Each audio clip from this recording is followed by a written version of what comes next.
Thank you for the well wish on the album. I would say it's been very well received, especially abroad in Europe. A lot of traction in the UK, as well in Ibiza. There's been some very good response to the album itself, and as far as sets are concerned, standout seems to be A Woman's Worth, which I've heard played by numerous folks, and some of the biggest news is seeing, guys like Pablo T from Radio 1 supporting it with not only one but multiple plays on BBC's Radio 1. So it's just been a really phenomenal and fantastic response, I would say, to the album as a whole. And I've received lots of good feedback and comments from those who've reviewed the album itself. Acid Lines also seems to be a standout there, just revisiting the traditional tech culture and those types of acid beats. I don't think a lot of people expected that from me, but that's the whole point of the album, is to show a range of diversity when it comes to house music, not only just jacking house. The main inspiration behind the album is from an old record by a jazz musician by the name of Ronnie Foster, and he had a record that Tribe Called Quest used for electric relaxation, and I was astounded the first time I heard that song because of the intricacies of the loop and the melodies of it, but as well the fact that it was a 3-bar loop, which is something I never really heard before in hip-hop music. So I finally found the album, and Ronnie Foster is quite a diverse musician and producer and arranger, with a very strong relationship with George Benson. So I figured an approach for my album, I wanted something that represented each head, so to speak, that represents each of the genres I produce in. So be it samba, hip-hop, jacking, tech house, and techno are the ones I predominantly cover off. So that was the main inspiration for the album. So as far as music direction is concerned, as a lot of you guys probably know, I dig for vinyl records extensively, and I'm always searching for sounds. And I find from those sounds and their history, they provide a ton of inspiration. As far as the standout tracks that I spoke about, like Acid Lines and A Woman's Worth, A Woman's Worth was a very deliberate track. I found the sound from another old record that I chopped and looped up. But as far as the vocal is concerned, everything happens for a reason. I was on Facebook, and this video of this Jamaican dude came out talking about, how women got to support, and through that support, they will find even more rewards. And it was so fitting for me because,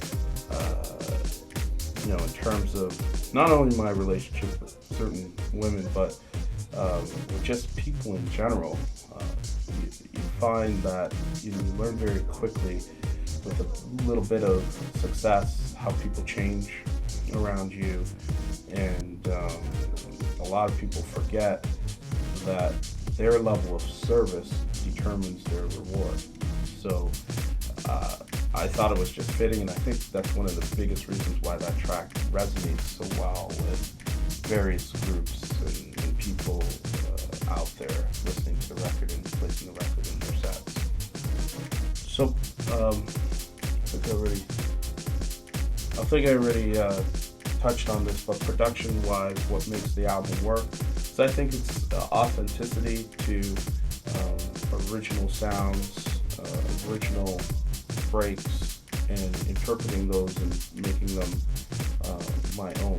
There's definitely a soulful element when I compare, my sound tracks to other tracks, and I think that's largely because I'm adding some live elements to the production too, in terms of bass and keys and very little live percussion going on at times, but it's there.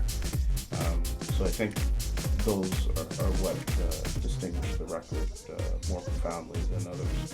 One piece of equipment or gear that distinguishes my sound, I'm gonna go with 2 bits. One is my arterial mini brute. I use this a lot.